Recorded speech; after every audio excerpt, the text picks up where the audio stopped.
Grabar. Ahí. Ya, ahí empezamos a grabar. Ya. Bueno, muy buenos días a todos. Gracias a los que se han conectado, interesados por saber un poco más de este programa de doctorado en ciencias médicas asociado a especialidad. Agradecemos al doctor Matamala y a la doctora Arteta que han tenido la generosidad de reunirse con ustedes para explicarles en qué consiste esto. Ambos son egresados del programa. El doctor José Manuel Matamala es neurólogo y es director del SICA Oriente de Adultos del Hospital Salvador. Es egresado de este programa y es académico, parte del comité de doctorado, así que por todos los lados tiene mucho que entregarles en cuanto a las vivencias de este programa. Y la doctora Cindy Arteta acaba de egresar este año del programa de forma muy exitosa con la especialidad de pediatría y se va a incorporar a trabajar en el Departamento de Pediatría Oriente, ¿ya? Así que los dejo a cargo de la sesión. Yo voy a apagar mi cámara, pero va a quedar grabado. Muchas gracias. Gracias, Yalda. Gracias, Cindy, también por estar acá. Oye, bueno, la idea es que yo les voy a presentar un poquitito un resumen de lo que es el programa y después me interesa mucho que tengamos un espacio de conversación, ¿ya? Y ahí les voy a pedir que prendan las cámaras, porque la idea es que nos conozcamos, que interactuemos y en ese contexto Cindy también pueda contar la experiencia, que obviamente es más reciente que la mía de cómo fue para ella el programa de doctorado en ciencias médicas y qué oportunidades ofrece en términos de desarrollo profesional. ¿Ya? ¿Estamos? Entonces les voy a compartir una presentación, compartir pantalla. ¿Lo ven ahí? Sí, Sí, perfecto. Ya, cualquier cosa me van interrumpiendo. La idea es que esto no sea una cosa como tan lineal, ¿ah? Si tienen preguntas o quieren interrumpirme, por favor, siéntanse libre en cualquier momento de levantar la mano e interrumpir. ¿Ok?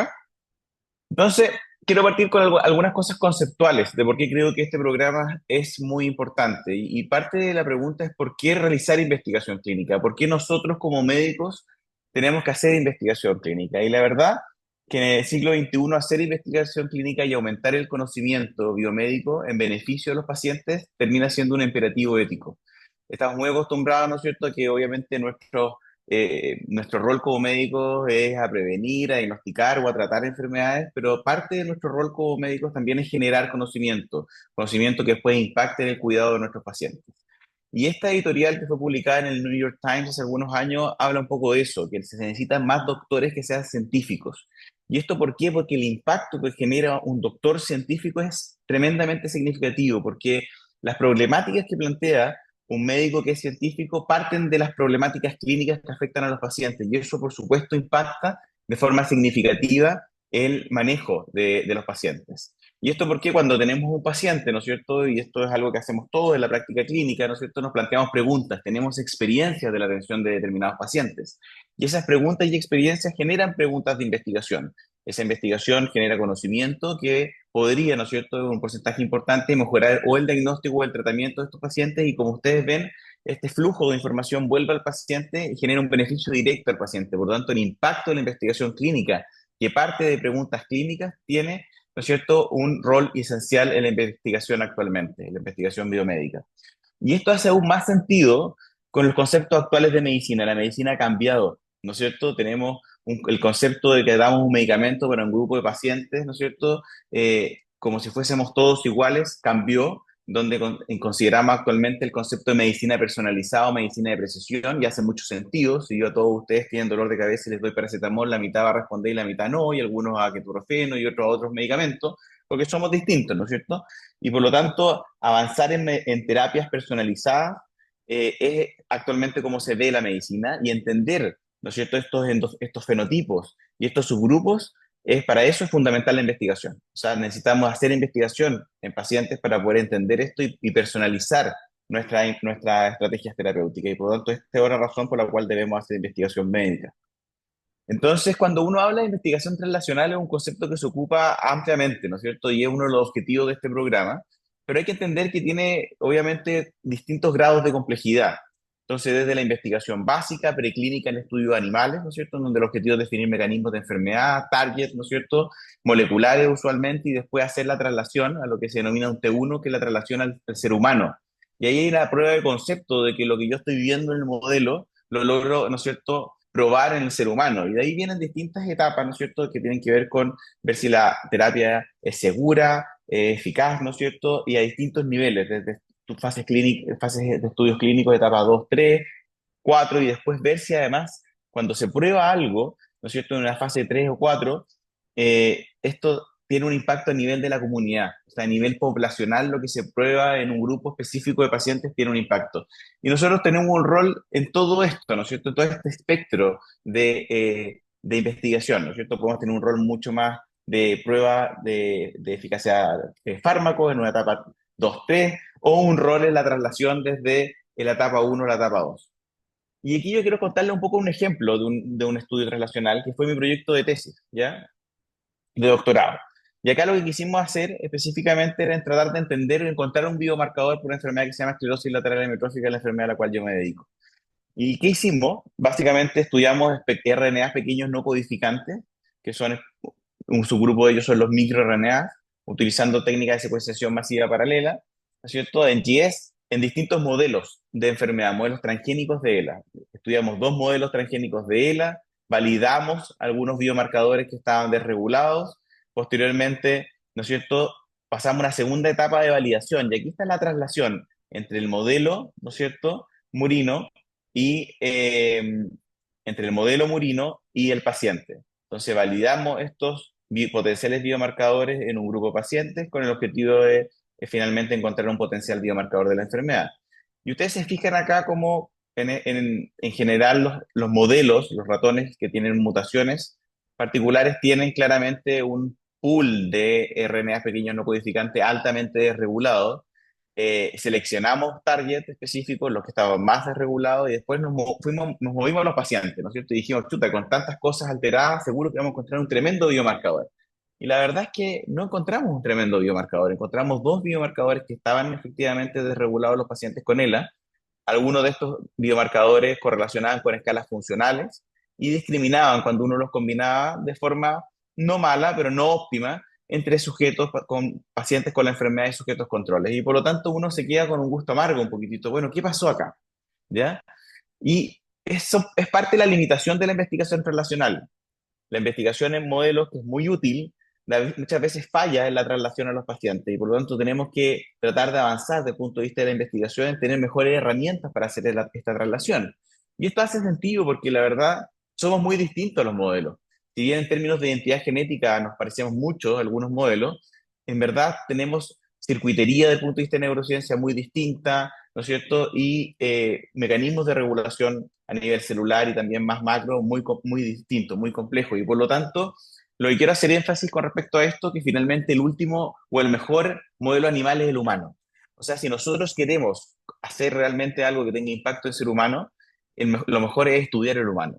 Pero por supuesto tenemos limitaciones para estudiar el humano, ¿no es cierto? No podemos llegar a tomar un ser humano con una enfermedad y manipularlo genéticamente y plantear experimentos como lo hacemos con los modelos, pero cada vez más tenemos distintas estrategias que nos permiten, en el fondo, tratar de entender la biología en el ser humano. Y esa es la invitación a los que les quiero hacer, o sea, mostrarle que en el fondo hay muchas cosas de biología molecular que son muy útiles y modelos que son muy útiles, pero que tienen limitaciones y por lo tanto tenemos que empujar un poco a este tipo de investigación en donde el humano, el ser humano y nuestros pacientes sean el foco principal de investigación. Y acá hay un concepto importante, porque uno habla de la investigación translacional como, o se le imagina como siempre el traspaso de la información desde los modelos hasta el paciente, ¿no es cierto? Pero también, y ese es como el forward translation, pero también está el reverse translation. ¿Qué significa eso? Que yo estudio el paciente, estudio el fenotipo, ¿no es cierto? Desde el punto de vista molecular, con imágenes, neurofisiología, la herramienta que sea, con mi hipótesis correcta, y después vuelvo al modelo o vuelvo a la biología a tratar de probar la hipótesis de por qué ese fenotipo, ¿no es cierto?, o ese sistema está alterado. Y ahí, una vez que valido eso, puedo buscar estrategias de manipulación y de eventualmente estrategias terapéuticas. Por lo tanto, entender esto de investigación translacional como algo bidireccional, no solamente de los modelos al paciente, sino también del paciente al modelo. Y ahí el trabajo en equipo con grupos de investigación básico es fundamental. Uno no logra hacer todo.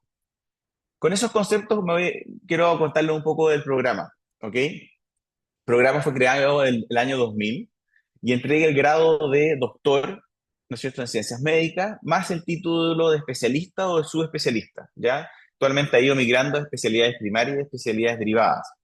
Y el objetivo de este programa fue un poquito lo mismo que yo le mostré en esa editorial, ¿no es cierto?, del New York Times, en donde había falta de investigadores clínicos, ¿ya? Y todavía existe falta de investigadores clínicos. Ustedes se fijan, ahí vamos conversando dónde vienen ustedes, pero el ejemplo de la Universidad de Chile tiene un potente instituto de biomedicina, ¿no es cierto?, con distintos milenios, con mucha investigación básica, pero con menos investigación o muy poca investigación clínica. Por lo tanto, la idea de este programa es generar este puente entre la investigación básica y clínica, ¿ya? Y que permita de alguna manera realizar esta traslación de información y obviamente eso que tenga finalmente un impacto en nuestros pacientes. Está dirigido a médicos, que puede ser tanto de última generación como de generaciones anteriores y que tenga un alto interés en la investigación científica. Acá el grado de doctor es el grado máximo, académico máximo para realizar investigación científica de forma autónoma. Y por lo tanto, obviamente aquí la investigación científica, el desarrollo de investigación es parte del core del programa. El programa del doctorado en ciencias médicas y especialidad tiene como objetivo principal la formación de médicos con las competencias para realizar investigación translacional, capaces de responder preguntas, ¿no es cierto?, que vengan desde la clínica, integrando conocimientos y metodologías de las ciencias básicas con obviamente una buena práctica clínica de atención. Entonces, ¿qué se espera de usted? Se espera que un egresado de este programa sea capaz de entender muy bien lo que es la investigación clínica, entender muy bien lo que es la investigación básica y conocer sus herramientas y poder de alguna manera conversar, tener el mismo lenguaje entre ambos mundos, que muchas veces cuesta mucho. Y por lo tanto establecer esos puentes y esos enlaces utilizando distintas herramientas para poder responder preguntas clínicas. Eh, ¿Cuál es el objetivo del programa? Es crear este investigador básico clínico que tenga un pensamiento libre e independiente, eficiente, que sea capaz de compatibilizar todas sus actividades siendo clínico e investigador de excelencia. Y ahí hay un punto que es complejo, ¿ya? Porque se espera de ustedes que sean buenos investigadores, ¿no es cierto? Que tengan todas las herramientas para realizar investigación y generar este puente, pero se espera además que sean tremendamente buenos clínicos. Y ahí está el desafío, ¿no es cierto?, de cómo uno puede compatibilizar ambos mundos y desarrollar de forma con mucha excelencia tanto tus habilidades clínicas en la especialidad o la subespecialidad como la investigadora. ¿Y por qué le menciono esto? Porque finalmente un buen investigador clínico debe ser un buen clínico, debe estar validado entre sus pares clínicos. Y por otro lado, un buen investigador también debe estar validado entre sus pares de investigación clínico básica. Y por lo tanto, ahí está el desafío y por esto este es un programa que es de alta exigencia. Obviamente la idea es que este egresado sea capaz de generar conocimiento nuevo, liderar nuevos grupos de investigación, y eso es importante. O sea, se espera que ustedes lideren grupos, formen nuevos grupos, formen redes de apoyo a nivel nacional e internacional y generen recursos para llevar a cabo su actividad, ¿no es cierto?, de una forma autosustentable. Y es combinar, ¿no es cierto?, dos mundos que por mucho tiempo han estado un poco separados y lograrlo de forma eficiente. ¿Quiénes están a cargo de este programa? Hay un comité académico. Los integrantes del comité académico son los doctores y colegas que ustedes pueden ver ahí. La doctora Yalda Lucero es la coordinadora actualmente del programa. Y también está la doctora María Elena Santolaya, que es pediatra, investigadora, la doctora María Isabel Pérez, que es neuróloga, también investigadora, ambas con fontes irregulares, el doctor Pedro Maldonado, que es neurocientista, el doctor Ramón Rodrigo, que es investigador en fisiopatología, oxidativo, el doctor Nicolás Crisosto, que también es egresado de este programa y endocrinólogo y realiza investigación y tiene proyectos concursales ganados en el área de endocrinología y ovario poliquístico, y el doctor Mauricio Farfán, que es doctor en ciencias biomédicas y hace investigación en microbioma. Entonces, se fija en el comité académico, de alguna manera representa esta mezcla, ¿no es cierto? Hay clínicos que hacen investigación y básicos, ¿no es cierto?, que creen que es muy importante generar este puente entre la ciencia básica y la clínica.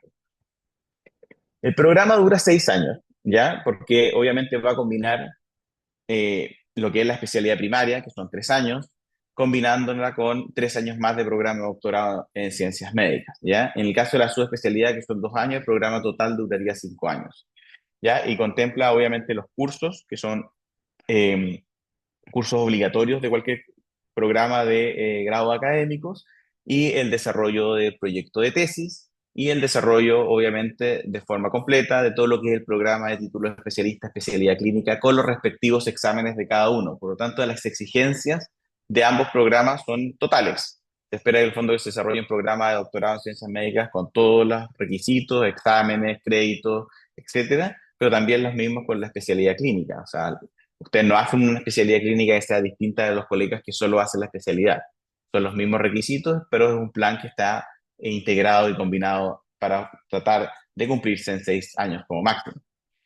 Típicamente, el primer año se realizan los cursos de la escuela de posgrado. O sea, el primer año ustedes no hacen beca. Ya el primer año es cursos de posgrado con el objetivo de realizar la mayor cantidad de los cursos teóricos. ¿Ya? Cursos básicos, cursos avanzados, seminarios bibliográficos, ¿no es cierto? Estadías en algunos laboratorios para poder ir avanzando en la comprensión de técnicas de biología molecular o técnicas de imagen o neurofisiología.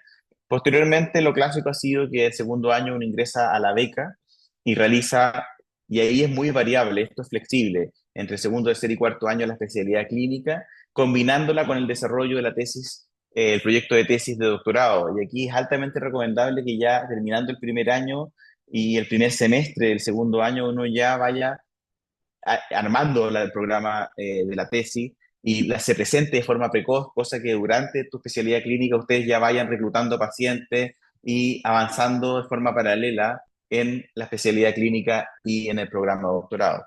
Si uno realiza de forma seriada, ¿no es cierto?, el segundo, tercer y cuarto año de la especialidad clínica, te quedan 2 años más para realizar, ¿no es cierto?, y finalizar la tesis.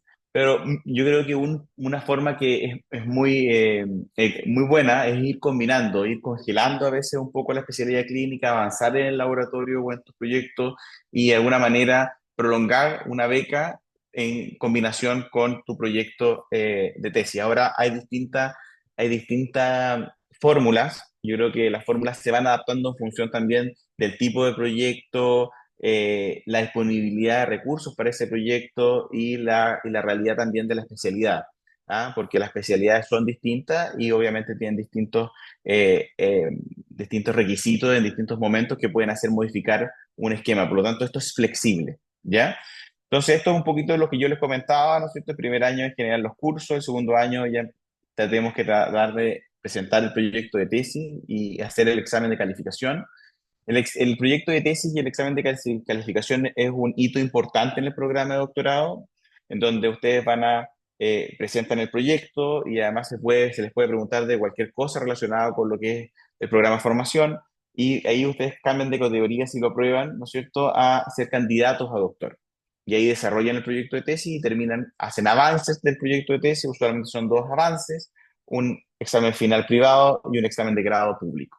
Y mientras tanto, ¿no es cierto?, van desarrollando la especialidad con sus propios requisitos y dan su examen de especialidad una vez terminado el programa completo de especialidad y también condicionado a cómo esté el proyecto de tesis en términos de sus avances.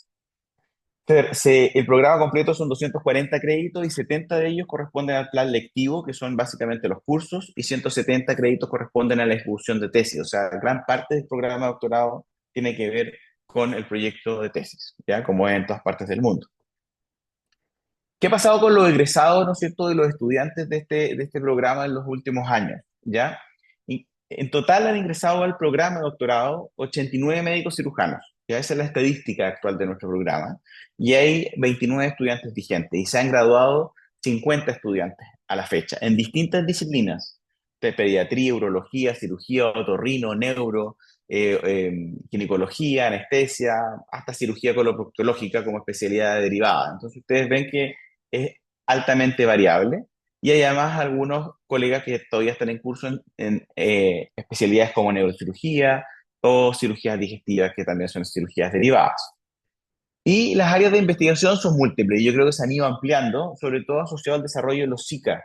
Los SICA son los centros de investigación clínica avanzada, que son centros que se han ido posicionando en los distintos campus clínicos de la Facultad de Medicina y que alberga, ¿no es cierto?, investigadores clínicos o básico-clínicos que pretenden hacer investigación asociada al campus clínico, asociado al Hospital de Salvador, acá en el SICA Oriente, qué sé yo, en San Juan, ¿no es cierto?, en el SICA Occidente, etcétera, etcétera. Por lo tanto, hay distintas áreas en donde uno puede hacer investigación y la idea de nuestro programa es que estén cada vez más asociados al SICA. Cuando este programa partió, no te quedabas otra alternativa que hacer tu tesis asociada a un laboratorio básico, biología molecular, PatchClam, ratones transgénicos, pero actualmente como cada vez más hay proyectos de investigación en los SICAs, ¿no es cierto?, en donde son proyectos clínicos, cada vez más la idea es que ustedes se vayan moviendo y estableciendo este puente entre lo que es el ICBM y los SICA, y los SICA y los hospitales. Por lo tanto, las áreas de desarrollo son infinitas, desde biología molecular, celular, del desarrollo, cardiovascular, endocrinología, fármaco, fisiología en los distintos aspectos, ¿no es cierto? Y obviamente cualquier disciplina clínica en la cual ustedes quieran desarrollar. Obviamente, la idea de además del proyecto es que ustedes sean pioneros, o sea, que si están desarrollando un área, ¿no es cierto? Crean líneas nuevas, crean investigaciones nuevas, asociado idealmente siempre a un investigador y a un tutor clínico y a un tutor básico, ¿ya? Los tutores en general tratan de también generar este puente entre el mundo básico y clínico. ¿Qué pasa con los egresados? La mayoría de los egresados del programa se quedan trabajando con labores asistenciales en investigación y docencia en la Facultad de Medicina. Un 68% de los egresados se han quedado como académicos de la facultad y se espera, obviamente, como yo les decía al principio, que sean investigadores, docentes y clínicos, ¿ya? Y que sean, obviamente, este programa entrega obviamente apoyo al desarrollo de las carreras profesionales de todo ese pool de egresados. Acá está la distribución de los egresados y las especialidades. La gran parte de los egresados han sido de las áreas de medicina interna y de pediatría. Eso ha sido una tónica que se ha ido repitiendo en los últimos años. También hay cirujanos, neurólogos, ginecólogos, urólogos, psiquiatras, menos otorrinos, menos anestesistas y algunas especialidades menos frecuentes o menos representadas como dermatología, oftalmo, neurocirugía y psiquiatría infantil. ¿Ya? El primer estudiante ingresó el año 2000 y egresó el año 2006. Y como yo les decía, hay 50 egresados a la fecha. ¿Qué pasa con los egresados del programa? Bueno, un porcentaje no menor ahí ha realizado postdoctorado, que es algo que es parte de la ruta, ¿no es cierto?, natural de un egresado que hace un doctorado. Actualmente es parte de la vida hacer un postdoctorado. Es como parte de la vida o muy frecuente también que uno decide hacer una especialidad. Y hay 9 egresados y puede ser que haya uno más ahora que han hecho postdoctorado en Estados Unidos, Canadá, Australia, en distintos centros. Ustedes se fijan que centros de alto nivel y también muchos de ellos han hecho rotaciones en el extranjero, rotaciones de investigación en distintos centros, también en Inglaterra, Estados Unidos, Australia. ¿Ok? Yo les decía que un porcentaje importante de los egresados están con cargos en la Universidad de Chile, cargos variables dependiendo del rol que tienes académico. Hay un egresado que tiene 44 horas, un porcentaje importante tiene 33 horas. Por lo tanto, porque la idea de que el egresado se quede y genere un cambio en nuestra facultad y por lo tanto tener 11 horas, venir 2 días mañana, la verdad que es muy poco factible que tú logres realmente plantear una línea de investigación, crear tu laboratorio, tener estudiantes, que es el futuro que uno espera de los egresados de este programa.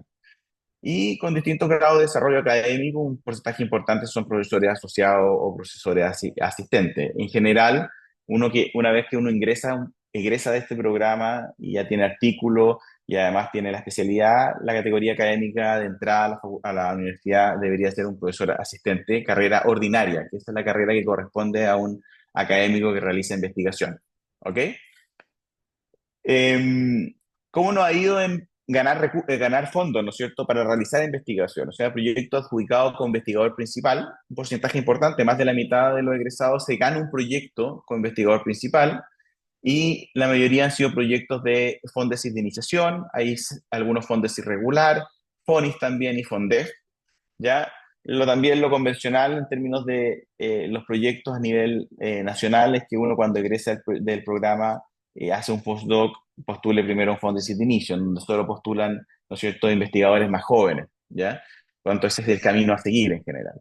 Y aquí están ejemplos de distintos egresados, fechas de ingreso del estudiante y cuándo fueron adjudicándose distintos proyectos en su carrera. Entonces, usualmente lo típico es que entre 2 y 4 años después del egreso se genere el primer Fondesit de inicio y posteriormente uno salta, por ejemplo, a Fondesit regular, FONIS también es alternativa y los últimos años todo lo que es FONDEF, IDEA también son proyectos que son altamente atractivos para realizar, sobre todo I+D, en el contexto de un proyecto de investigación clínico, ¿ya?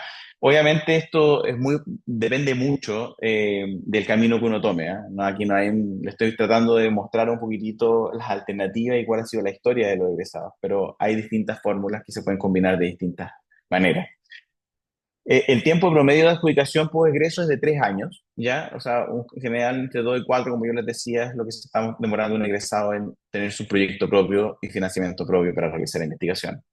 Como investigadores, los egresados tienen un rol más significativo, se han ganado más proyectos Fondes regular, como en calidad de co-investigador, más Fondef, y distintos proyectos como Fondequip, Anillos, Corfo y fondos de la Universidad de Chile, ¿ya?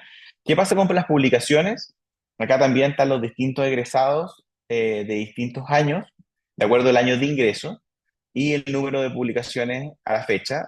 El promedio de publicaciones es alrededor de 20, ¿ya? O sea, obviamente es difícil comparar egresados que llevan, no sé, 15 años de egreso o más, o 20 años de egreso a egresados que llevan 5. Pero bueno, poniendo todo sobre la balanza en general, el número de publicaciones es importante, 20 publicaciones es alto. El problema es que, por ejemplo, el 35% de todas las publicaciones generadas de estos datos que yo tengo, que son 608 publicaciones, el 35% es solo generado por 4 egresados. O sea, hay personas obviamente que se dedican después a realizar más investigación y otras personas que no. Por lo tanto, bueno, son decisiones personales que van ocurriendo a medida que va pasando la vida y las oportunidades que se van dando. Los requisitos y la postulación para este año están clarísimas en la página de Medici. Ustedes pueden revisarlas ahí en detalle. Notas mínimas de calificación médica nacional, que se requiere una COM, se requiere, ¿no es cierto?, estar inscrito en FONASA, título, ¿no es cierto?, de médico cirujano, que tiene que ser reconocido o revalidado de acuerdo a las leyes chilenas. Una serie de requisitos muy comunes a todos los programas de, de especialidad. ¿Cómo es el proceso? Bueno, ustedes tienen que subir todos los documentos, se les exige que tienen que postular a la beca NID y posteriormente hay una entrevista donde obviamente la idea es que nosotros como comité vamos a evaluar las motivaciones, el interés, etcétera, de cada uno de ustedes.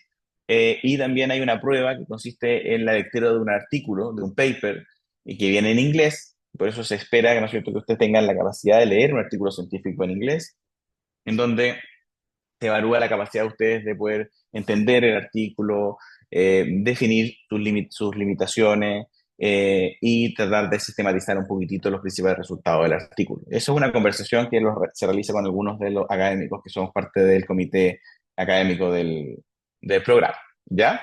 Eh, eso, eso es lo que quería contarles, un breve resumen, y lo que me interesa ahora es que conversemos un poco, ¿ah? Que prendan las cámaras y que, nada, bueno, primero quizás Cindy nos podría contar un poquitito antes de las preguntas, si te parece, Cindy, y ahí avanzamos a las preguntas, perdón.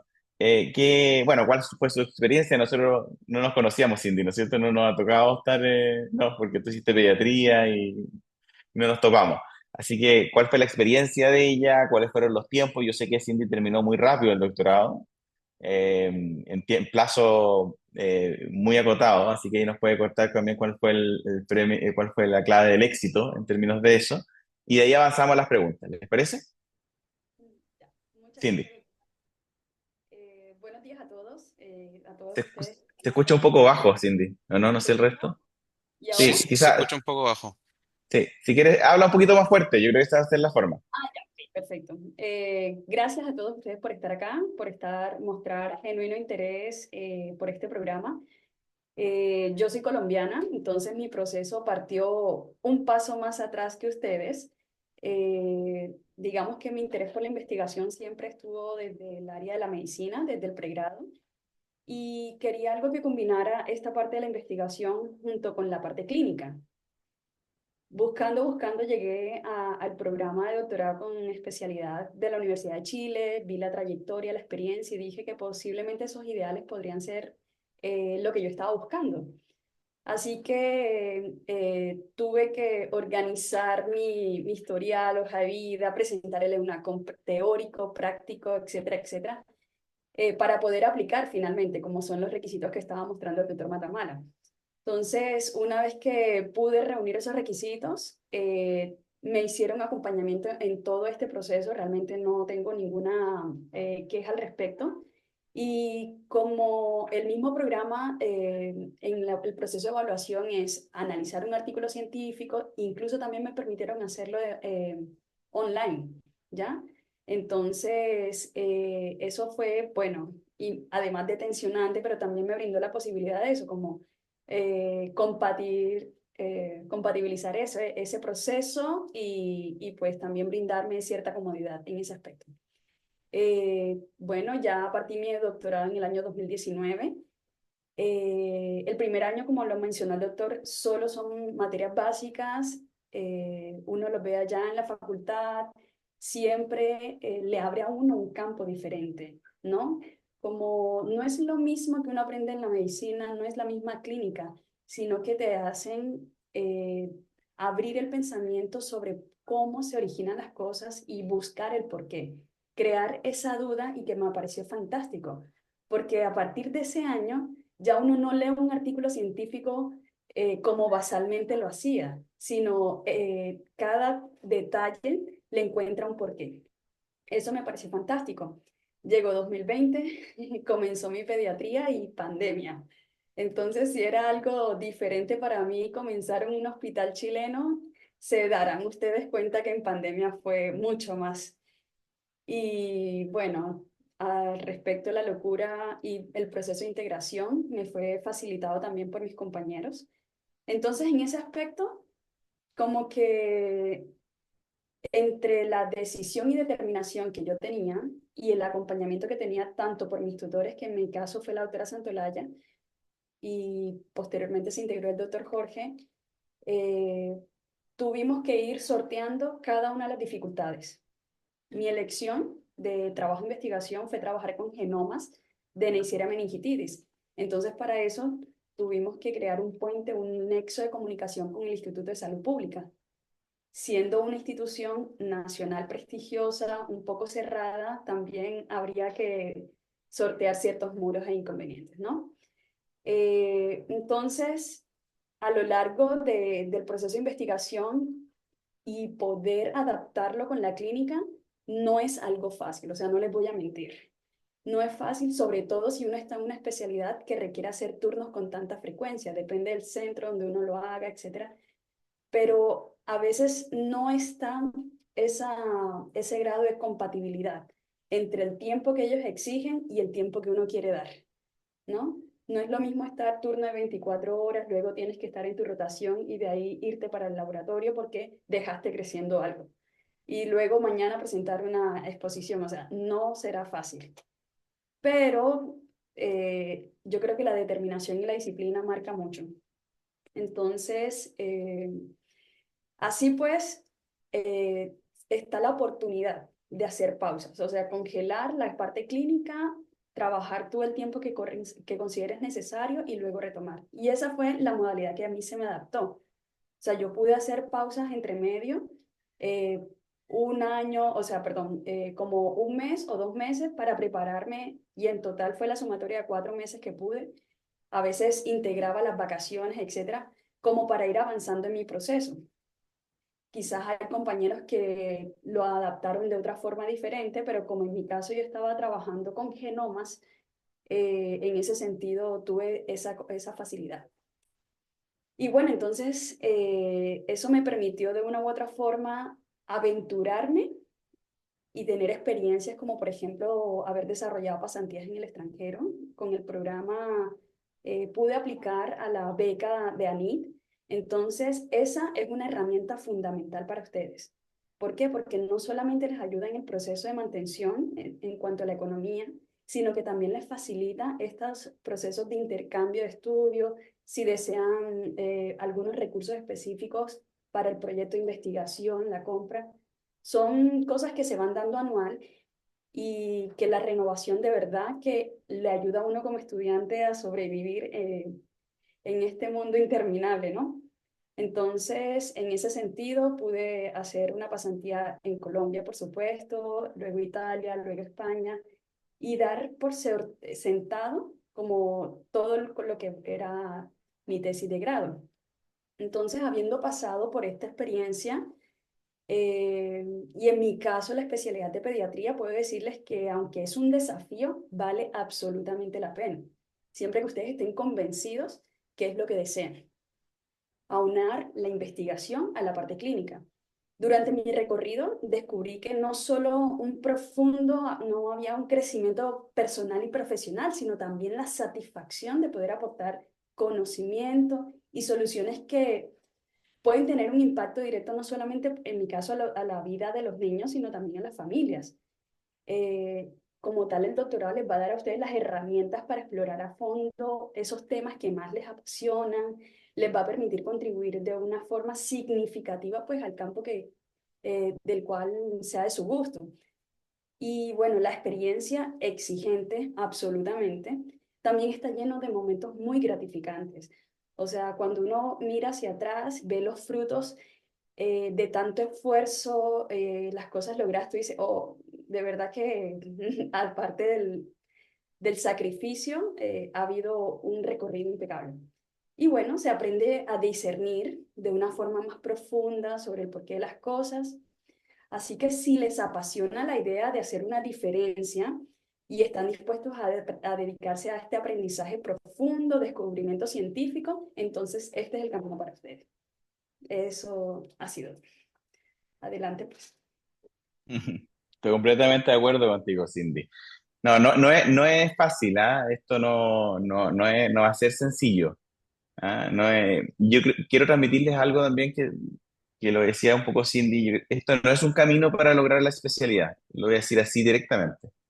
Esto es un camino para ser un investigador más especialista, porque es un camino que tiene ciertas dificultades, que como yo les dije, tienen que ser excelentes investigadores y excelentes clínicos en tiempos que son justos y por lo tanto se exige mucho. Y por lo tanto esto no es como algo que uno haga por si acaso para lograr un poco de puntos, para después hacer una especialidad que es difícil de hacer. Esto no es eso, es parte de la vida, de una decisión de vida y en donde además la investigación no es una carrera de 100 metros planos, la investigación es una maratón, ¿ya? Además de prepararse para la maratón, hay que estar siempre corriéndola. Y probablemente Cindy va, no sé, pues de los primeros 5 kilómetros, 10 kilómetros, yo de los 15, la doctora Santolaya está en los 30, 25, pero sigue corriéndola. Ese es lo que lo quería mencionar, porque lo que tú hagas en términos de crear conocimiento, postular a fondos, crear colaboraciones nacionales e internacionales, todos los hitos que tú vas a ir desarrollando después son consecuencia de tus primeros kilómetros. Y si tus primeros kilómetros o tu entrenamiento no fue óptimo, no lo hiciste de forma adecuada, destinaste poco tiempo, no vas a lograr, ¿no es cierto?, el resto. No vas a lograr poder consolidar en el fondo lo que a ti te movía, ¿no es cierto?, el espíritu, que era esto de entender más, tener herramientas, avanzar en el conocimiento y que eso impacte a tus pacientes. Entonces, piénsenlo así, ¿ah? Cuando tomen esta decisión de postular o no de postular, de que realmente esto no es un proceso de corto plazo, es una decisión de vida. Uno puede cambiar en esa decisión y eso es súper válido por distintas circunstancias, pero en el fondo esto es una maratón que empieza.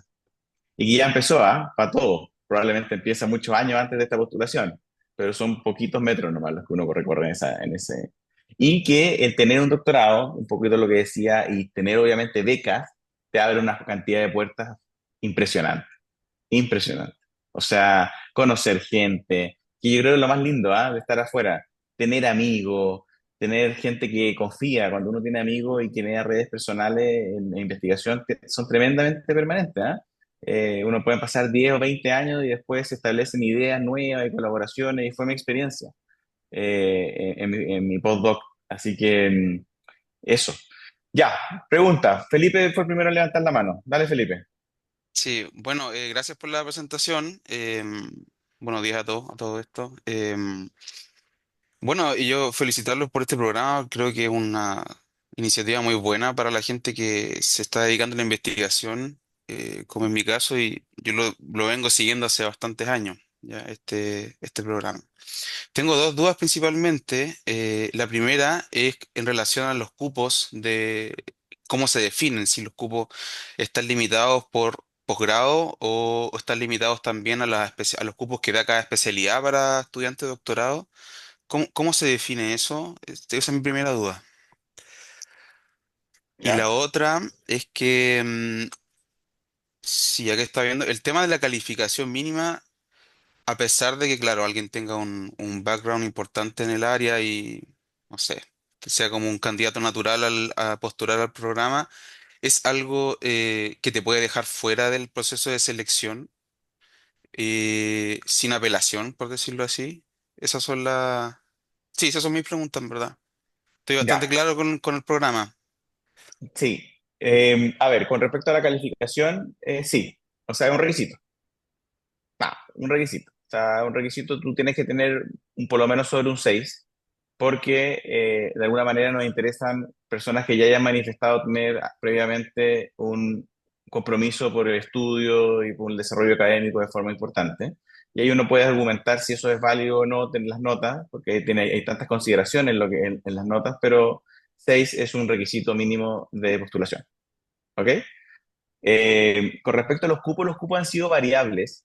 Se define más del punto de vista de la selección del candidato en el fondo, el candidato al doctorado. O sea, cuando tú tienes un candidato que cumplió con los requisitos, que da un buen examen, que da una buena entrevista, tiene los mínimos, y bueno, después se genera como un ranking. Obviamente los top de ese ranking son los seleccionados, usualmente entre 3 y 4. Va a depender un poco del financiamiento que tenga la facultad, de la beca NIT, eso es un poco dinámico, pero depende más de la postulación al doctorado más que de la especialidad, porque posteriormente nosotros vamos a conversar con la especialidad y decir, mira, podemos hacer que este estudiante, en caso de Cindy, por ejemplo, haga la beca de pediatría. Bueno, en el caso de Cindy fue fácil, porque pediatría, por ejemplo, es un programa que ya está unido al doctorado.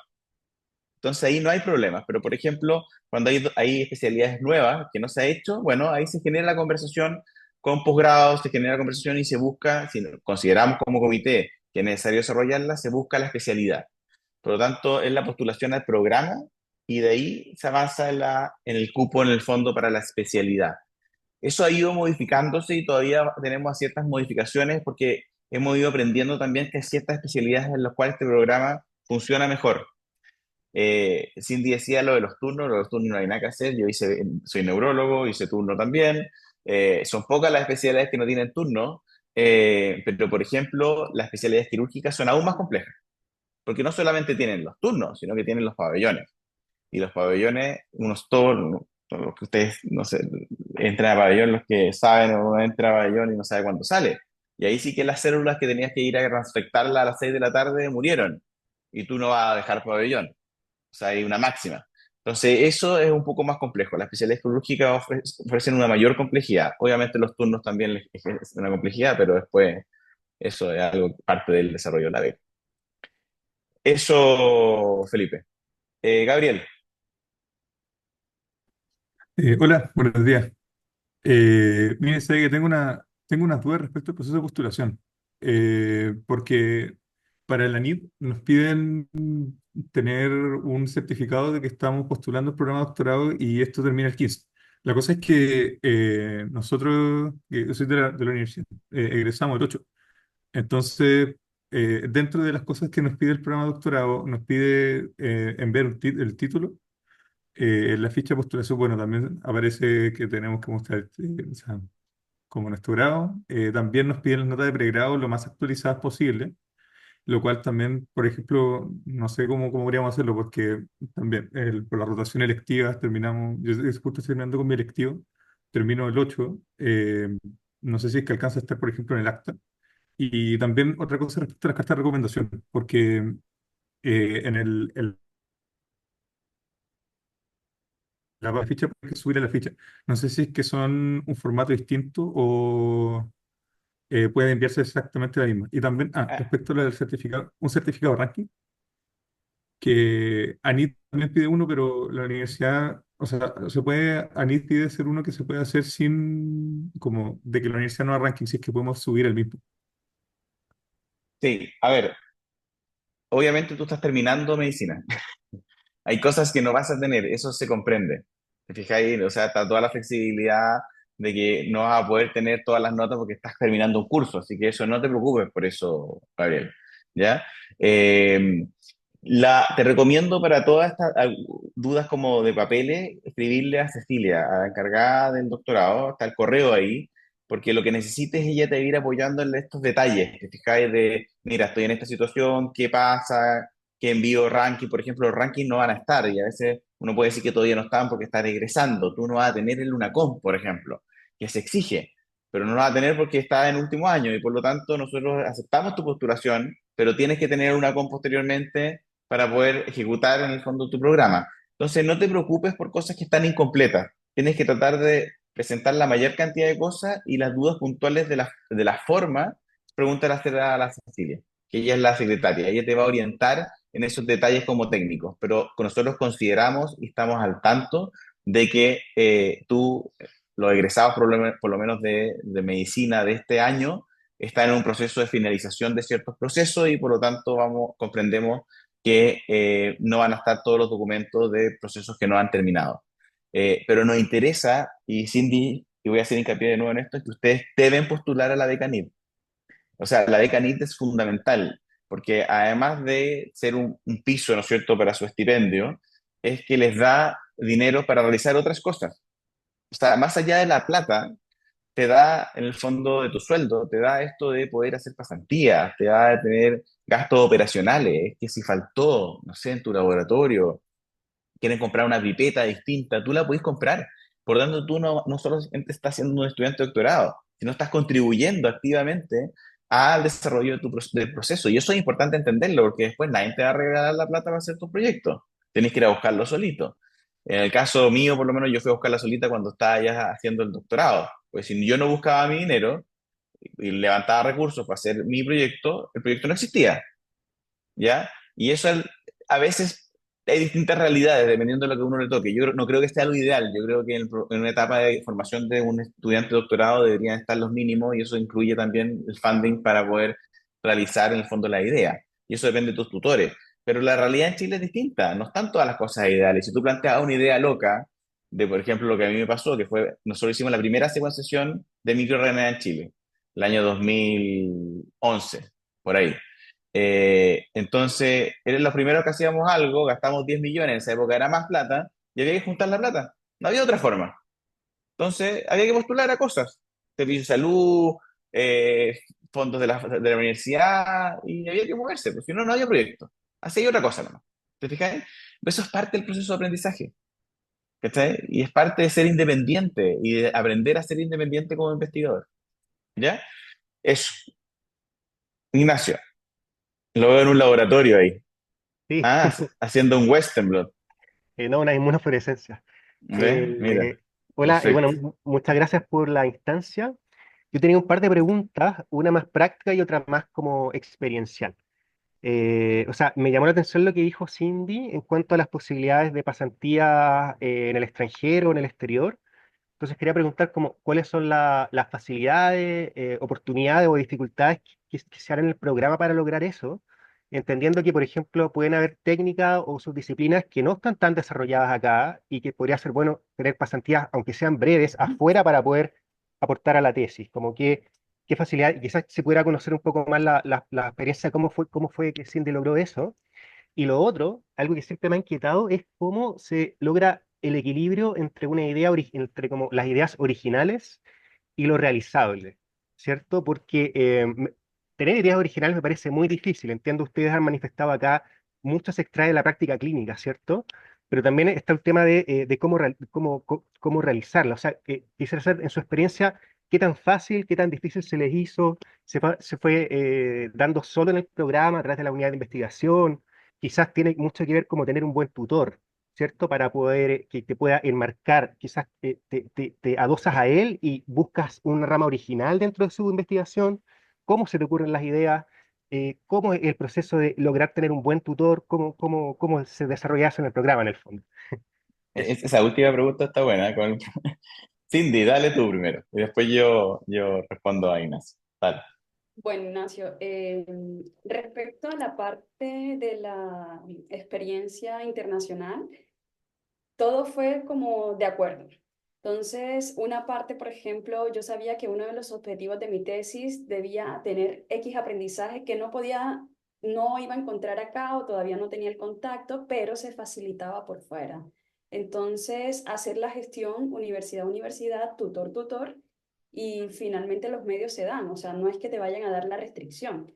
Yo aproveché, por ejemplo, una de las rotaciones de pediatría que es de investigación o de tu electivo y la hice en investigación, por ejemplo. Entonces ahí tomé 2 rotaciones de electivo en investigación y ejercí mi proyecto de la parte de la tesis. Entonces, como dice coloquialmente uno, matar 2 pájaros de un tiro. Estoy haciendo avance en mi tesis y a la vez estoy cumpliendo un requisito de la especialidad. En cuanto al apoyo económico, una parte fue directamente la universidad porque en ese momento abrió un rubro específico, un concurso para pasantías en el extranjero. Eso fue como que se abrió para mí este es el momento ideal. Y otra parte, pues sí o sí es ANIT. Eso, además, ya lo otro sería ahorros propios, pero honestamente ese fue como el fin. No hay peros. No hay peros, o sea, en ese sentido hay un apoyo de verdad que te dicen adelante si eso es lo que usted necesita. Y en mi caso, que yo estaba con la doctora Santolaya, ella también fue la gestora de otra de las rotaciones que yo pude hacer, por ejemplo, la de Italia.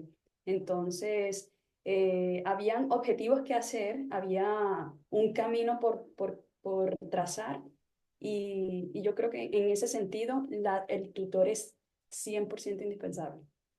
O sea, la relación tutor-estudiante es muy importante. Entonces, a la hora de elegir tutor y lo que te gusta de tesis, hay que hacer un poquito de pincitas. Porque, por ejemplo, a uno le exige un tutor clínico y uno básico.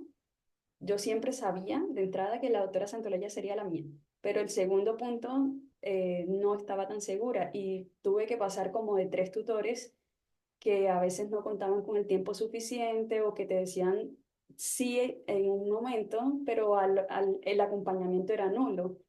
Entonces, son baches que uno va pasando y que tiene que ir superando. O sea, no será hoy, será mañana. Adelante, doctor.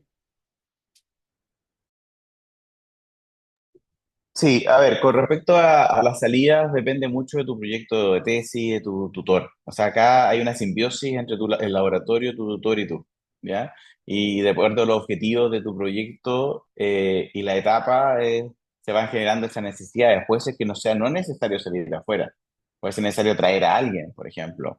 Actualmente con todo lo que es esta de comunicación, Zoom y todo, muchas veces hay cosas que se pueden ir solucionando de forma online, ¿no es cierto?, etcétera.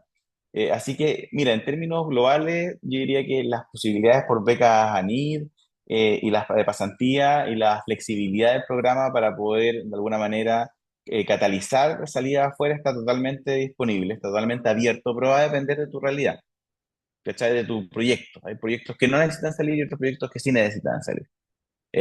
Por lo tanto, en el fondo tenemos flexibilidad completa para poder de alguna manera ayudar a eso, ¿ya?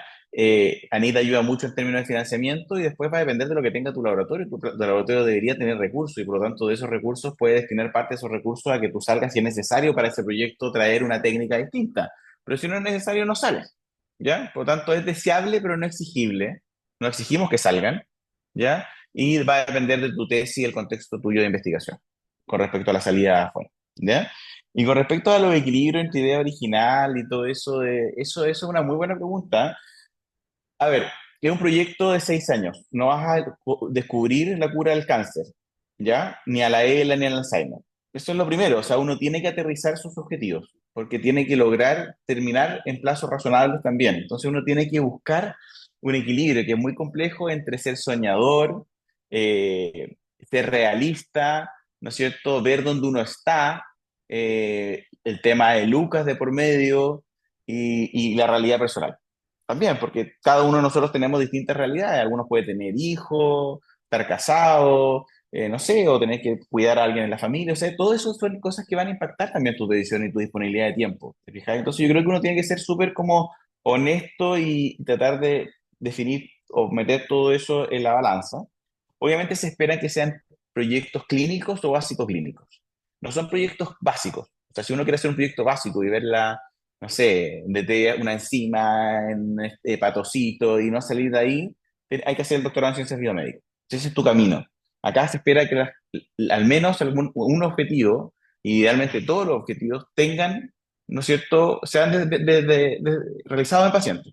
Desde, no sé, una bacteria, el microbioma, o lo que tú quieras. Entonces, eh, yo creo que acá en la definición de ese equilibrio y de la idea es fundamental tu tutor. O sea, al que tú tienes que prenderle velitas al tutor. Yo creo que eso es claro. Y al laboratorio. Al tutor y al laboratorio. El laboratorio es la gente que está detrás. O sea, esos son tus partners. Tú estás en un laboratorio ahora. O sea, solo uno no hace nada en la vida en la investigación. Eso es otro concepto. Es una maratón, pero una maratón acompañada. Por lo tanto, si tú no tenés buenos compañeros de laboratorio que te puedan ayudar, buenos estudiantes postdoc que te puedan ayudar y tutorear, un buen tutor que entienda tu programa, ¿no es cierto? Y con ellos vaya armando un poco el programa. Por lo tanto, es una cuestión completamente dinámica. A veces cuesta más, a veces cuesta menos, a veces el problema son, hay distintas barreras técnicas, económicas, pero uno las va soslayando. En la medida que trabaje en equipo y que te establezca un buen trabajo y sea responsable con el trabajo con tu laboratorio y tu tutor. Yo creo que así. Tampoco esperamos que creas, te insisto en eso, que tiene que ser original y distinta, porque la idea es que tú publiques, y eso es súper importante, voy a hacer énfasis en otra cosa. Si ustedes no publican los proyectos de tesis, no existe. O sea, uno puede realizar 6 años de tesis de doctorado, tener el diploma ahí, ¿no es cierto?, colgado en la pared, muy lindo, mostrárselo a la mamá, sacarse la foto con la abuelita, ¿sí? Pero si eso es el resultado de tu investigación no lo lee nadie más, no existe. Por lo tanto, tu impacto es nulo. Por lo tanto, se espera además que sea un proyecto que tenga un poco también los pies sobre la tierra en términos que logre también ver la luz en los plazos correctos. Si es un proyecto que está a demorar 10 años, está pensando hacer un trasplante de cerebro, muy lindo, lo necesitamos, pero no se va a lograr y no hay a publicar. Y si no publicáis, no hay a ser competitivo para poder postular a tu postdoc. Si no eres competitivo, no hay postdoc. Después no podéis ganar fondos. Y después, todo este maratón de cosas que se van generando, ¿no es cierto?, se destruyen en el fondo, no son exitosas porque no se fueron cumpliendo los hitos. Entonces, y en eso también es importante que tú tienes un tutor dentro del programa de doctorado. O sea, tú tienes tu director de tesis, tu codirector de tesis, pero además tienes un tutor que puedo ser yo, que puede ser la doctora Santolaya, cualquiera de los integrantes. Y nosotros te ayudamos a esto un poco. ¿Ah? O sea, tampoco es tan solo. O sea, sí hay cosas que hay que afinar y además uno tiene una visión como ya más de lejos. Entonces, a ver, pero mira, este objetivo o esta idea un poquito loca, de repente, ¿por qué no lo bajáis a algo más simple? ¿Por qué en vez de estudiar, ¿no es cierto?, 150.000 pacientes con hipertensión, estudiáis solo 150? No será mucho, ¿te fijáis? A ver cómo van los plazos, qué especialidad estáis haciendo, cómo esto juega un poco en tu especialidad. Yo creo que también es clave que tu tutor clínico y tu jefe de programa de especialidad entienda tu rol. Por eso funciona muy bien esto, por ejemplo, en Pediatría Oriente, porque en el fondo son los mismos integrantes del comité, la doctora Santolaya, Juan Pablo Torres, muchas personas que hicieron el programa. Entonces, simbiosis ya existe, pero hay otras partes donde no hay tanta experiencia y por lo tanto el éxito de todo esto va a depender de eso. Pero para eso también el comité está presente y tú tienes un tutor en el comité que también te va a orientar al respecto. Es un buen momento congelar ahora o hago todo la especialidad. ¿Te fijáis? Es un buen momento que me vaya 6 meses, un año a Italia, o lo espero después. Esas cosas se conversan. Gracias. Chiquillos, ¿alguna otra pregunta? ¿Duda? Dale, Leandro. O Leonardo, Leonardo, sorry, que justo se, sí, se cortó. Dale. sí. Bueno, tengo una pregunta directamente a la doctora Cindy. Yo también soy de Colombia. Tengo una inquietud sobre la conversión de la nota médica, porque tengo entendido que nosotros nos evalúan en una nota diferente, en un rango diferente, y la conversión ahí no sé cómo se realizaría. Eso por un lado. Y por otro lado, siento que es un programa súper interesante porque en Colombia no existe como este vínculo directo con hacer un doctorado, investigación médica. Yo, por ejemplo, en la universidad son muy categóricos en seguir una línea o la otra. Cuando estaba en el pregrado, pertenecía a un grupo de investigación que son los semilleros de investigación. Y estando en el semillero de investigación, pude tener una publicación que se presentó en el Congreso Mundial de Física Médica. Y en ese momento, que fue, digamos, una de las cosas que me parece muy, muy, muy bonita del programa, tenía que decidir si continuar en lo clínico o hacer un doctorado. En ese momento tenía miedo, o sea, realmente estaba recién egresado de medicina, quería seguir viendo paciente, no quería desvincularme de este proceso, y en ese momento rechacé una beca de doctorado en Alemania. Con el paso del tiempo, como a los 3 años, me vine a vivir a Chile y yo en Chile ya llevo como 9 años y no conocía el programa.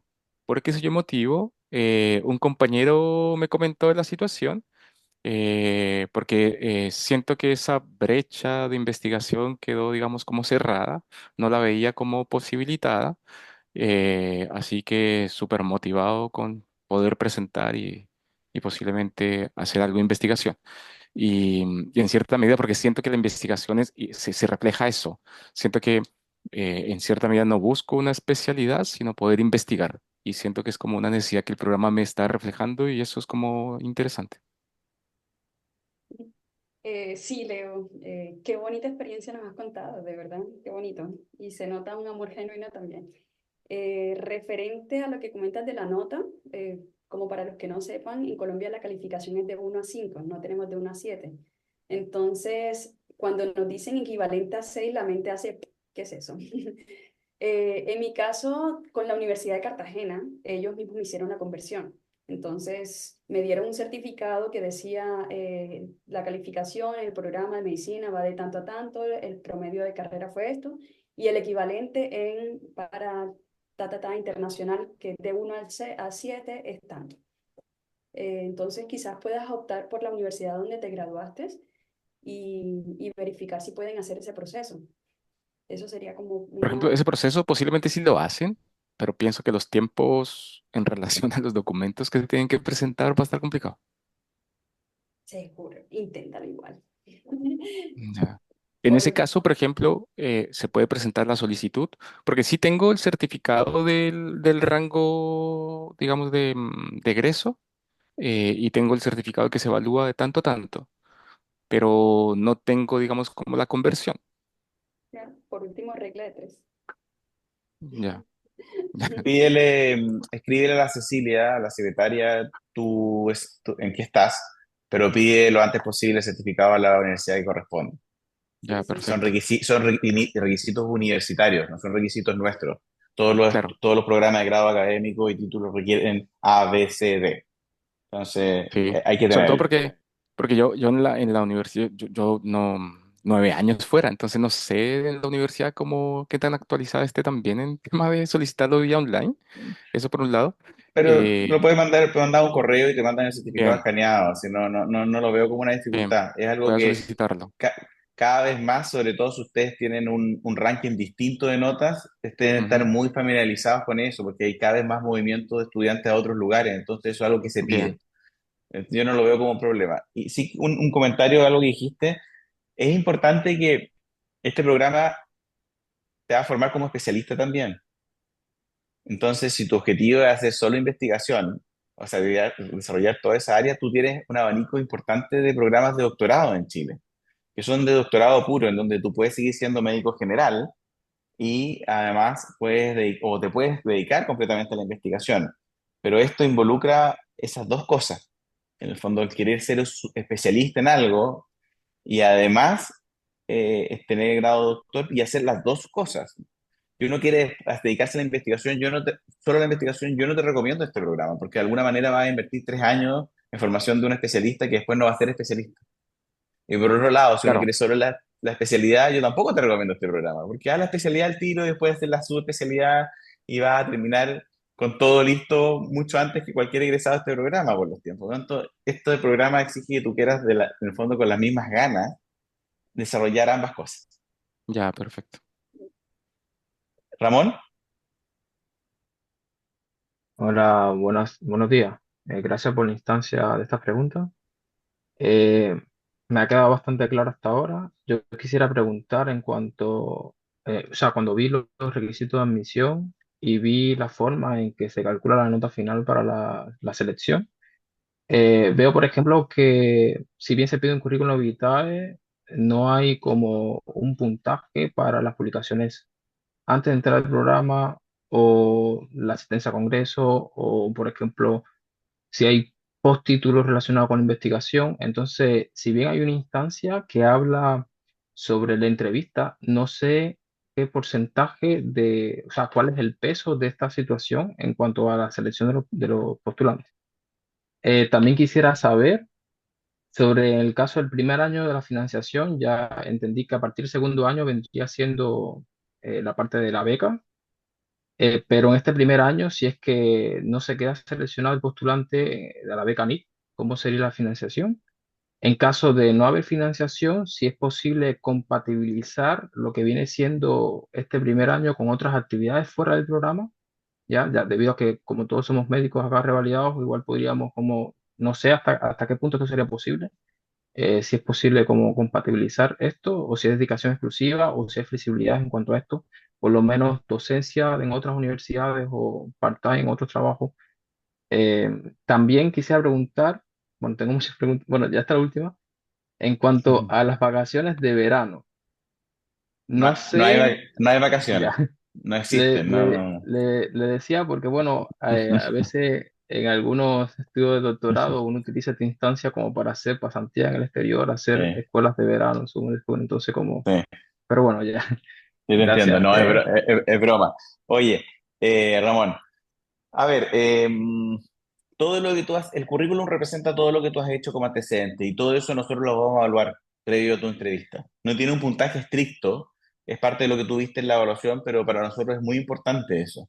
Obviamente, si tenemos dos postulantes que andan igual en el paper, por ejemplo, dan una buena entrevista en términos de sus motivaciones, pero uno tiene 10 papers y el otro no tiene paper, esos 10 papers están demostrando interés, trayectoria, experiencia, y por lo tanto, obviamente, en términos de el peso ponderado, ese postulante tiene un mayor peso y va a ser probablemente seleccionado. Por lo tanto, nosotros evaluamos todo eso, nos interesa saber, y por eso pedimos el currículum, cuál es la historia de ustedes en términos de desarrollo académico, desarrollo profesional, experiencias en investigación, rotaciones afuera, si hiciste un magíster, si hiciste, estuviste con... Eso hay que ponerlo, eso se considera, pero se considera en el contexto de una evaluación cualitativa y se pondera, ¿no es cierto?, junto con los otros elementos. ¿Ya? Por lo tanto, pongan todo en el currículum. Eso es importante para nosotros. Con respecto a las vacaciones, y me quedé pegado con las vacaciones.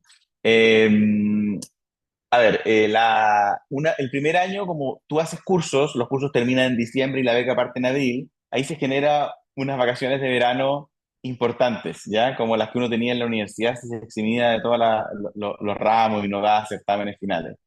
Porque no vas a tener en el fondo ni ramos, pero vas a estar probablemente en el laboratorio. Entonces, ahí se genera un espacio importante, el único espacio que se va a generar, así como desde el punto de vista de la malla, como para trabajar en el laboratorio, preparar tu proyecto de tesis y eventualmente durante el primer semestre uno ya tenga muy avanzado el proyecto de tesis, que es uno de los objetivos que nosotros queremos impulsar.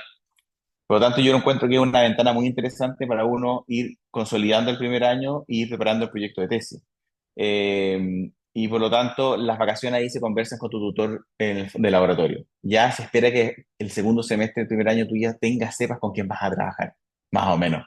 Y no que esos 3 meses no queden libres, así tú te vayas a la playa o hagáis turno en un SAPU, no es el objetivo.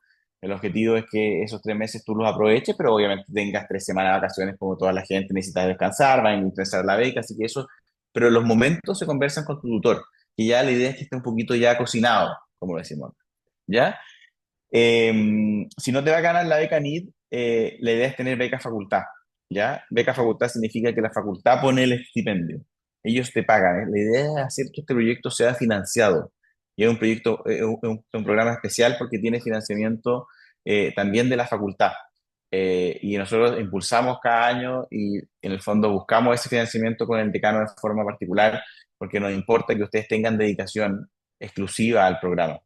Este programa es muy difícil de hacer si uno además tiene que trabajar junto con la beca y el doctorado. Yo diría que no es viable y entendemos eso y entendemos que están haciendo dos cosas en paralelo y por lo tanto la beca NID, la beca facultad, de alguna manera da las bases para que desde el punto de vista económico uno esté relativamente tranquilo y pueda dedicarse a lo que hay que dedicarse, que no es trabajar, sino que es estudiar y trabajar en el laboratorio y publicar y ser buen clínico y postular y hacer todas esas cosas. Eso. ¿Qué más me decías? Me preguntaste de la beca de facultad, las vacaciones y, claro, y el peso de lo que sí tú hiciste. Eso se evalúa. Sí, sí, gracias por la Dale, hombre. respuesta. Santiago, Hola, me presento, soy Santiago, soy interno de sexto año, lamentablemente no hay cámara. ¿cómo no Eh, hay cámara, Santiago? no, o sea que estoy tratando de activarla, pero se bugueó, parece. Dale, dale. Voy a hacer una consulta muy corta, quizá no me quedó tan claro. Primero, ¿en qué punto de este camino se emite o se certifica la especialidad médica? O sea, si uno toma una especialidad médica, ¿queda certificado como especialista a los 4, a los 5, a los 6 años cuando termina? Y segundo, tampoco me quedó en claro este estipendio, ya sea por vía ANID o de vía beca facultad, ¿de qué monto estamos hablando y si es el mismo monto durante los 6 años? Gracias. Ya. Sobre el monto ahí, Cindy debe estar más. ¿Cuánto era el valor que estaban pagando ahora? Porque se ha ido reajustando con los años. Pero con respecto a la especialidad, a ver, ¿cómo está funcionando ahora? Estamos permitiendo que el estudiante dé su examen, si terminó la beca, todas las rotaciones de la especialidad, que dé su examen de especialidad cuando tenga al menos el primer avance de la tesis de doctorado aprobado. ¿Ok? ¿Por qué esto? Porque de alguna forma queremos garantizar de que los procesos de desarrollo de ambos programas vayan un poco en paralelo y no que uno se adelanta a otro. Y por lo tanto, si tú le dedicaste todo tu tiempo a tu especialidad y no le dedicaste ningún tiempo al programa, a la tesis, es que se genera un desbalance. Entonces, si ocurre eso, vas a tener que dedicarle un año o un tiempo significativo a avanzar en tu tesis, dar tu examen, dar tu avance, y ahí una vez que das el avance vas a poder postular a dar tu examen de especialidad. Antes de eso no se puede, ¿ok? Por lo tanto, de alguna manera, el cuándo va a depender de cómo tú ordenes tu especialidad con el doctorado. ¿Ya? Yo tengo varios estudiantes acá en el laboratorio y lo que estamos tratando de hacer es congelar 4 meses, volver. Algunos se han tomado un año al principio y hemos buscado distintas herramientas dependiendo de la etapa del proyecto. Y por lo tanto, por ejemplo, en el caso de mis estudiantes en el laboratorio, ellos van a terminar en los 6 años y van a dar su beca, van a terminar todo junto al final, porque fueron congelando. ¿Te fijas? Pero va a depender un poco de cómo se genere la dinámica de tu tesis y los tiempos de tu tesis. Pero sí es requisito para dar el examen y terminar y ser especialista que tengas al menos el primer avance completo. Eh, Sobre el estipendio, Cindy, ¿me ayudáis ahí? Sí, ya Porque el mío era completamente distinto, no los quiero deprimir. No, no, no, no. En estos momentos, o sea, pues ya como terminé todo el proceso, pero la última vez que recibí la beca facultad es equitativa a la ayuda NIT, entonces más o menos está alrededor de 1 millón y tantico, ¿ya? Entonces, una vez que la beca NIT dura 4 años, los primeros 4 años o sea, el primer del doctorado. Si, por ejemplo, el primer año ustedes concursaron y no pudieron ser admitidos por ella, o sea, no se la ganaron, pueden concursar el segundo año. Igual, no hay ningún problema. Si se la ganan el segundo año, pues entonces cubriría segundo, tercer y cuarto año, ¿ya? Y bueno, posteriormente el tiempo restante ya sería a través de la beca facultad. Y solo complementar un poquitito de la última pregunta que hiciste. Sí, yo creo que similar a lo que comenta el doctor Matamala es proyecto independiente e investigador independiente, ¿ya? En mi caso, congelé en diferentes periodos para cumplir objetivos, para cumplir hacer el examen el primer examen, la presentación, el avance. Congelé tiempos específicos y aproveché eh, las distintas rotaciones que tenía para tratar de una u otra forma hallar, hallar tiempo y sacarle ese tiempo a la tesis. Entonces, eso me permitió como completar mi periodo de pediatría en 3 años y 4 meses, si sumamos la parte de los tiempos que congelé, académicamente. Pero aún me quedaba un tiempito más para la tesis, ¿ya? Entonces, yo decidí completar la tesis, dar mi examen del doctorado, ya ahí se hicieron 5 años y un poquito, y finalmente, pasados unos 3 meses más, di mi examen final de pediatría, ¿ya? Entonces es como uno se vaya acomodando nomás. Así. Bueno, eso es. No sé si Muchas gracias. queda, gracias Cindy. Oye, no sé si queda alguna otra pregunta. Llevamos como 1 hora 15 ya, más o menos. Yo creo que, bueno, Eh, yo creo que vamos a cerrar el, el Zoom. Agradecer a Cindy por la compañía y agradecer a todos los que asistieron por el interés de ser parte de este programa. Así que esperamos la postulación de los que estén interesados en participar. Cualquier duda, pregunta, siempre quedan dudas, siempre quedan preguntas, me pueden escribir al correo a mí o a Yalda y podemos conversar y aclarar dudas, eso no hay ningún problema. Todo el comité académico está disponible para poder en el fondo ir resolviendo dudas y optimizar sus procesos de postulación también. Eso, no sé si Yalda quieres decir algo.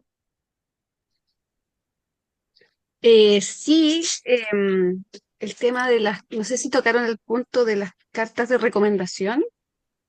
No, no sé. Que las cartas de recomendación y la carta de motivación que ustedes adjuntan a su postulación es bien importante, ¿ya?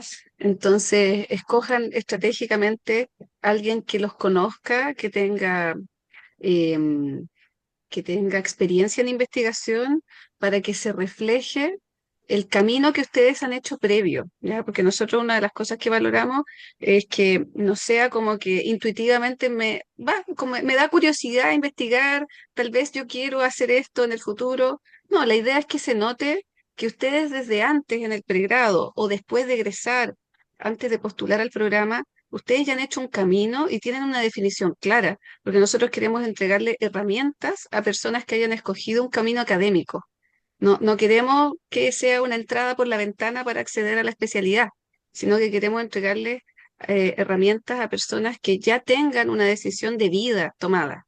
Y eso se refleja a través de una carta de motivación honesta y que refleje su trayectoria previa y cartas de recomendación que reflejen también que los conocen y que ustedes han hecho cosas en investigación anteriormente, ¿ya? Eso. Que es una cosa estratégica, porque uno de repente le pide al profesor que lo conoce de no sé qué y es solamente clínico, no tiene ninguna conexión con investigación y dice que ustedes son súper buenas personas. Esa carta no le va a dar fuerza a su postulación, ¿ya? Claro. Eso. Y desearle el mayor de los éxitos.